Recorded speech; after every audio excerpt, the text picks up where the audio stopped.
न हम भूले हैं न हम भूलेंगे। चाहे वहाँ तुम जितना भी बड़ा भव्य मंदिर बना लो, इंशाल्लाह एक दिन वहाँ से कलिमा हक अल्लाहू अकबर की सदाएं गूंजेगी। वक्त में आएगा जब सरकार आएगी तो मनमानी कर रहा हूँ ना तुम लोग। अगर सरकार आए ना फिर भी हीरा फिर क्या होगा? ये वक्त बता देंगे। ये तो हम ही ना रहने के, आप ही ना रहोगे। संभल ठीक है, संभल हम छोड़ देंगे, आप छोड़ दो। जिस दिन ये नौजवान बेकानून हो गया और कानून अपने हाथ में लेने पर मजबूर हो गया तो तुम्हें हिंदुस्तान में कहीं पनाह नहीं मिलेगी। योगी आदित्यनाथ का आना सिर्फ विकास के लिए आना नहीं है।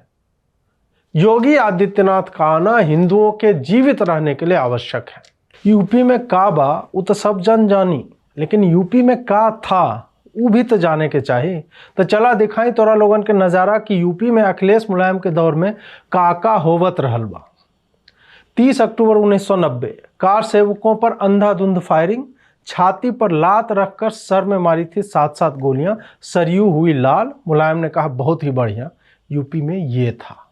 2 अक्टूबर 1994 रामपुर तिराहा गोलीकांड, उत्तराखंड राज्य की मांग को जाते लोगों पर पुलिस ने चलवाई थी गोलियां, 6 की हत्या, महिलाओं के साथ रेप और मोलेस्टेशन। यूपी में योगी से पहले ये था। जनवरी 2004 में मुख्तार अंसारी के घर से मशीन गन बरामद करके पोटा लगाया, मुलायम ने उसी पुलिसकर्मी पर केस बनाकर जेल भेजा। मई 2004 में कन्नौज में अखिलेश यादव को बूथ लूटने से रोकने पर भाजपा कार्यकर्ता नीरज मिश्रा गायब हुए और अगले दिन उनकी सरकटी लाश मिली। यूपी में यह था। अक्टूबर 2005 मऊ के दंगे, भाजपा विधायक कृष्णानंद राय को उनके 6 साथियों सहित सरेआम गोली मारकर हत्या कर दी गई। यूपी में ये नॉर्मल था। मार्च 2006 लखनऊ में हाजी याकूब भड़काऊ भाषण देकर दंगे भड़काता है। अमीनाबाद, कैसरगंज, लातूश रोड से नमाज के बाद दंगाई सड़कों पर उतरकर दर्जनों को घायल करते हैं, 4 की हत्या होती है। आजमगढ़ में 2007 में वंदे मातरम गाने के कारण एबीवीपी कार्यकर्ता अजित राय के प्रिंसिपल के सामने हत्या कर दी जाती है। जनवरी 2007 गोरखपुर से हिंदू की बारात मुसलमानों ने रोक दी, हिंदू को मारकर घायल किया गया। उसके बाद दंगे भड़के 5 लोग मरे, योगी आदित्यनाथ को गिरफ्तार किया गया था। 2014 और 15 में रेप को लेकर मुलायम सिंह कहते थे कि लड़के हैं, लड़कों से गलतियां हो जाती हैं, 4 लोग बलात्कार कर ही नहीं सकते। यूपी में यह स्टेटमेंट आता था। जून 2016 मथुरा के जवाहर पार्क की 280 एकड़ जमीन, सरकारी जमीन पर सपा समर्थित राम वृक्ष यादव का कब्जा था। पुलिस पर यादव की प्राइवेट सेना ने गोलियां चलाई, 1 एसपी समेत 3 पुलिसकर्मी और 24 लोगों की मृत्यु।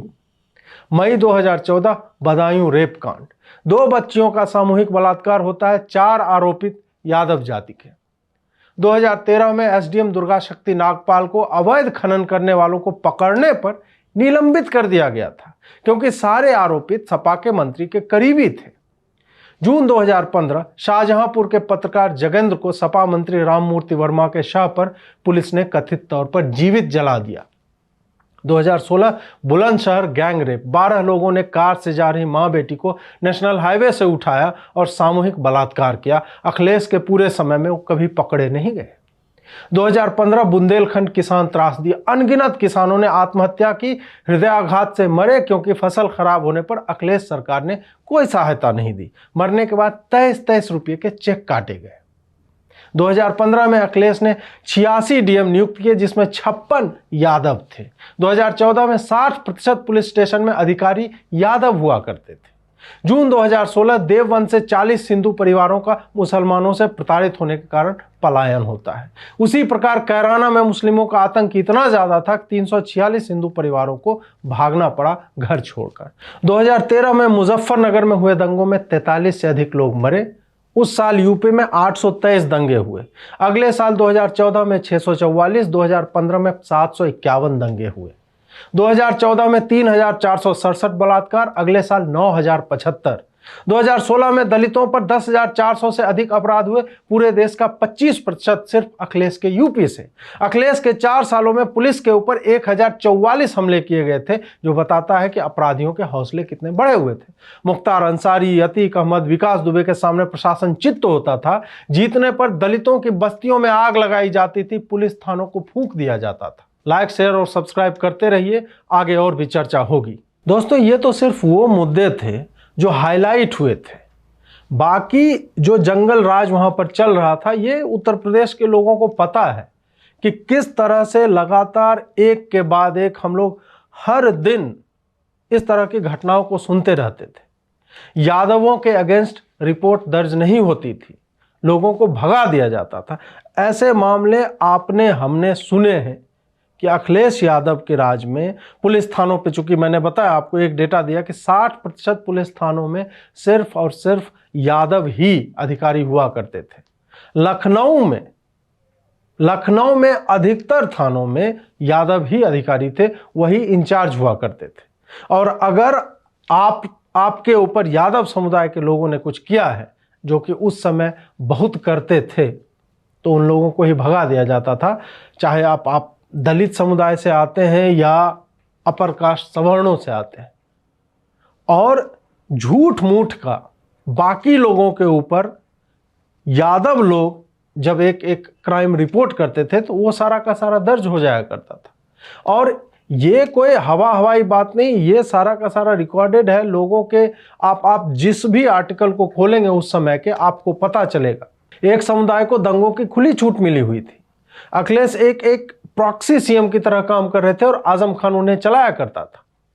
आप देखिए कि 2014 में मैंने आपको आंकड़े अभी दिए कि 651 होते हैं, फिर 744 और 751, इस तरह के हर साल दंगे होते थे। और अब वो दंगे कहाँ हैं?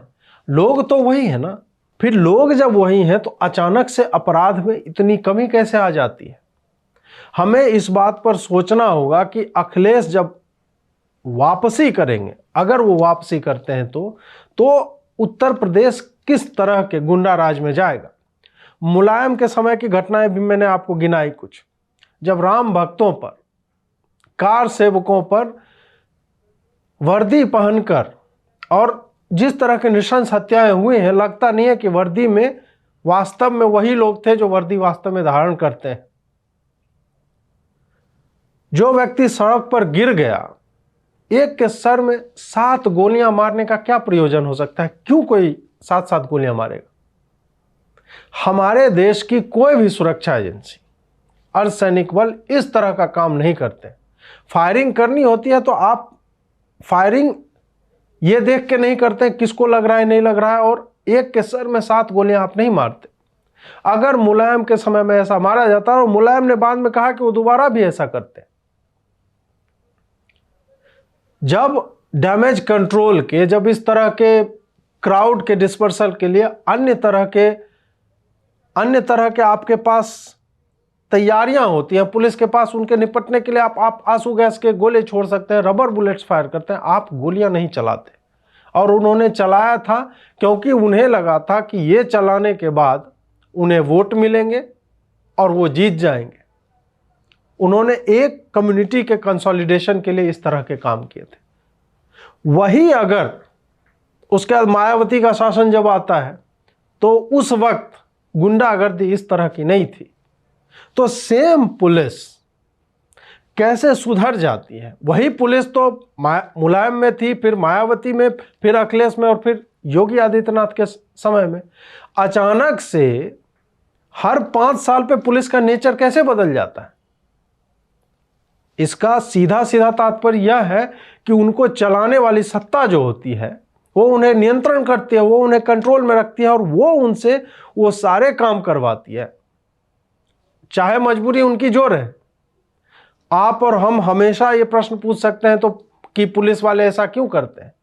ऐसा अगर वो नहीं करेंगे तो उनके ऊपर एक डीएसपी थे ना, उनके ऊपर इतना दबाव बनाया गया था कि उन्होंने रिजाइन कर दिया और बाद में मुलायम की सरकार ने उन्हें जो है जेल में भिजवा दिया, जो 2021 में जाके या 2020 में मुझे लगता है उन्हें छोड़ा गया था। मतलब सरकार ने वो केस जो है, हाई कोर्ट ने बोला कि नहीं ये गलत केस है। यूपी में काबा, ये जो डिफेंसिव आर्ग्यूमेंट हम अभी का बता रहे हैं, उससे अधिक आवश्यक ये है कि लोगों को वो दौर याद दिलाया जाए कि यूपी में क्या था।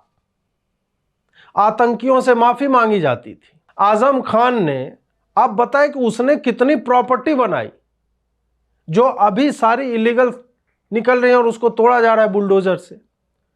एक आदमी के भैंस के खोने पे पूरा प्रशासन लग जाया करता था और दलितों की हत्या पर पुलिस कुछ नहीं करती थी। उन सारे दलितों को, चाहे वो मतलब इटावा में मार दिए गए हो, मुरादाबाद का दलित कांड अगर आपको याद हो, अखिलेश के शासन में दलितों के ऊपर जो भी अपराध हुए उस पर कोई कार्रवाई नहीं होती थी और वो टलता चला जाता था। और क्यों कार्रवाई नहीं होती थी ये मुझे और आपको पता है, क्योंकि आरोपित जो हुआ करते थे वो एक खास समुदाय से, एक खास जाति से हुआ करते थे।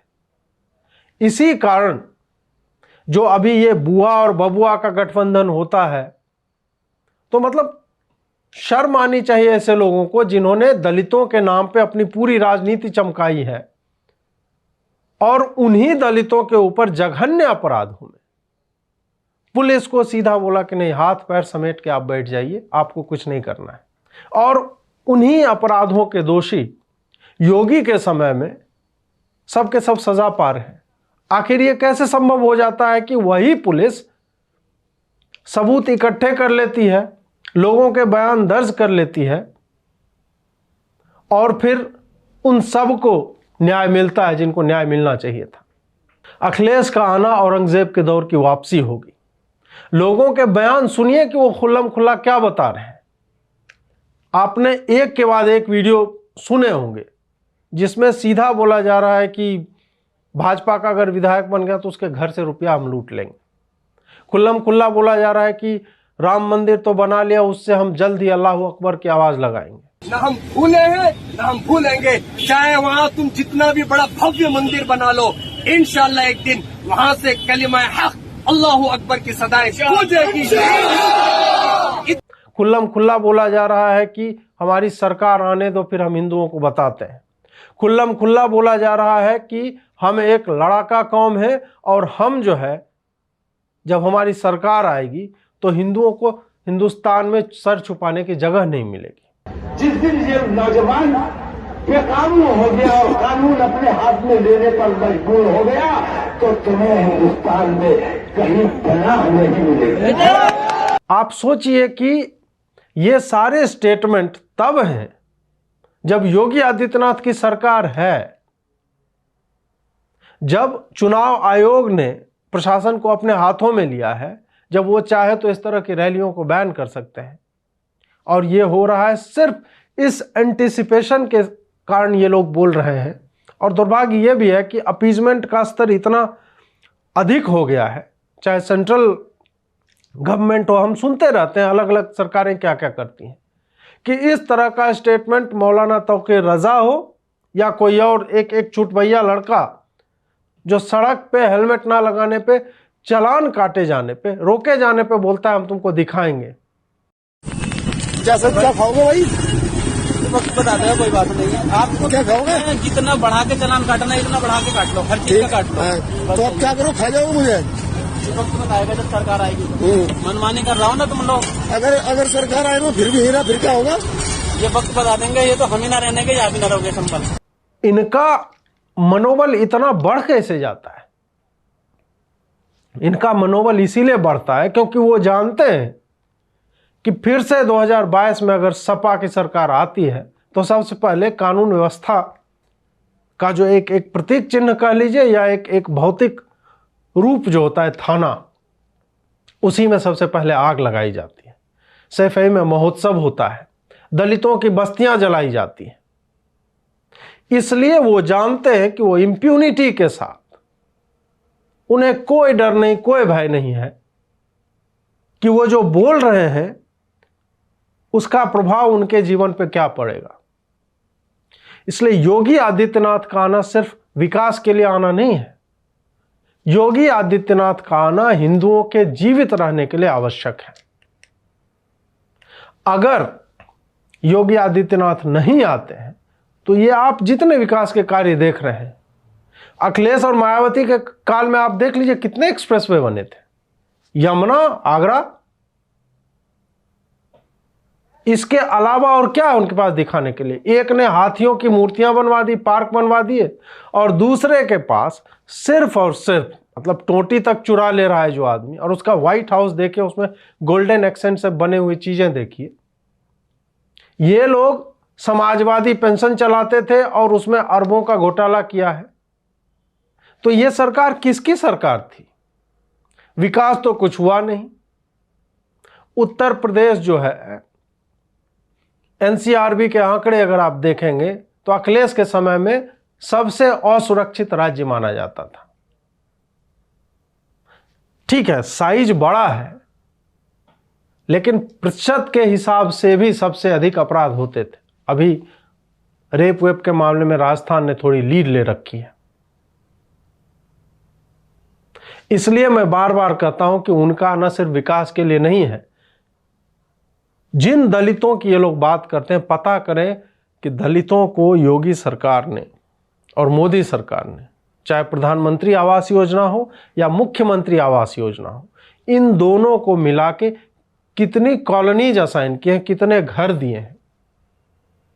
एक व्यक्ति को जब घर दिया तो सिर्फ घर नहीं दिया, उसमें बिजली लगती है सौभाग्य योजना से, उसमें सिलेंडर जाता है उज्ज्वला योजना से, सर्व शिक्षा अभियान के कारण उनके बच्चे स्कूलों में पढ़ सकते हैं। और हम और आप जानते हैं कि प्राइमरी एजुकेशन योगी जी के राज में कितना एक स्ट्रीमलाइंड हो गया है। शिक्षकों को वेतन मिलता है, स्कूल में पढ़ाई होती है, उनका पूरा एक मॉनिटरिंग का मैकेनिज्म है। मिड डे मील मिलता है बच्चों को। जो भी चिकित्सा संबंधी जो भी इश्यूज हुआ करते थे, उसमें आप देखिए कि किस तरह से वृद्धि हुई है, वो बेहतर हुए। यह आप जान लीजिए कि जिस तरह के स्टेटमेंट आ रहे हैं, तो ये जो काशी विश्वनाथ का कॉरिडोर बना है ना, वो भी तोड़ दिया जाएगा और राम मंदिर भी टूटेगा। और उन भीड़ों को आप या हम नहीं रोक पाएंगे, क्योंकि धमकियां लगातार मिल रही हैं। और जब ऐसे समय, जब केंद्र में भाजपा की सरकार है, तब जब ऐसा स्टेटमेंट आता है कि राम मंदिर तो तुमने बनवा लिया, लेकिन याद रखना कि वहां से अल्लाह अकबर निकलेगा। इन भीड़ों को आप रोक नहीं पाएंगे अगर अखिलेश दोबारा वापस आते हैं सत्ता में। इसलिए योगी जी का बुलडोजर चलते रहना अत्यावश्यक है। माफिया के संपत्ति की बिक्री जो है आवश्यक है। जब तक इन लोगों को टारगेट नहीं किया जाएगा, तब तक हर बार जो एक दंगे की रूपरेखा रची गई थी ना जामिया में 15, 16 और 17 दिसंबर 2019 को, जिसकी परिणति शाहीन बाग में होती है और उसकी परिणति जो है दिल्ली के हिंदू विरोधी दंगों में होती है। अगर योगी जी ने जामिया में जिस तरह की भाषणबाजी हुई और उसके बाद जो आगजनी हुई, अगर अलीगढ़ मुस्लिम यूनिवर्सिटी में उसी रात पर्सनली मॉनिटर करके अगर कार्रवाई नहीं की होती, तो पूरा उत्तर प्रदेश जल रहा होता। यह इसी कारण संभव हो सका क्योंकि एक मुख्यमंत्री अपने राज्य की सुरक्षा व्यवस्था को निजी तौर पर, व्यक्तिगत तौर पर लेता है, उसको हैंडल करता है। वैसे समय में जब पुलिस बिल्कुल नकारा साबित हो चुकी थी, क्योंकि उनको इस तरह के ऊपर से आदेश मिला करते थे।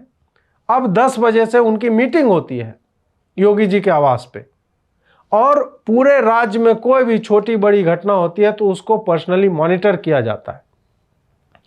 ऐसा क्यों होता है? आखिर माफिया की संपत्ति की बिक्री क्यों आवश्यक है? दंगाइयों द्वारा जब वो आग लगाते हैं, पब्लिक प्रॉपर्टी का नुकसान करते हैं, उनके पोस्टर लगा के उनसे पैसे वसूलना क्यों आवश्यक है? आवश्यक इसलिए है क्योंकि जब तक आप प्रदेश को सुरक्षित नहीं बनाएंगे तो समृद्धि नहीं आएगी। बिहार का आप देख लीजिए ना क्या हाल है।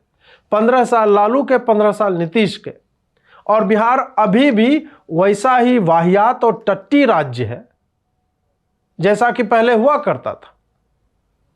2-4 मतलब इस तरह की योजनाएं बेकार की चला दी गई कि जो है शराबबंदी हम कर रहे हो। शराब हर घर में मिल रहा है, आप फोन कीजिए, आपके घर में पहुंचा देगा शराब। खैर, बिहार वाला प्रकरण बिल्कुल ही अलग। मैं बता रहा हूं कि जब तक आप इन्वेस्टमेंट के लिए वातावरण तैयार नहीं करेंगे, तब तक कोई आपके यहां $बिलियन की फैक्ट्रीज लगाने नहीं आएगा। योगी जी ने यह सुनिश्चित किया कि माफिया यहां पे सरवाइव नहीं कर सकता है, तब जाके शाओमी हो या सैमसंग हो, इन लोगों ने कोरोना के दौर में भी यहां पे इन्वेस्टमेंट किए। इसीलिए अंत में मैं यही कहना चाहूंगा कि ये सिर्फ एक शुरुआत है। इस तरह के स्टेटमेंट जो आ रहे हैं, जो आपको धमकाते हैं, आपके घरों में घुसने की बातें करते हैं, और आपको अपने मकानों पे यह मकान बिकाऊ है लिखने पे विवश करते हैं। इनको रोकने के लिए आप सही व्यक्ति को चुनिए, वरना स्थिति इतनी भयावह हो जाएगी कि वास्तव में जब तौकीर रजा कहता है कि हिंदुओं को हिंदुस्तान में छुपने की जगह नहीं मिलेगी, वही होगा अगर उत्तर प्रदेश योगी जी के हाथ से या भाजपा के हाथ से चला जाता है। जुड़ने के लिए बहुत बहुत आभार। नमस्कार।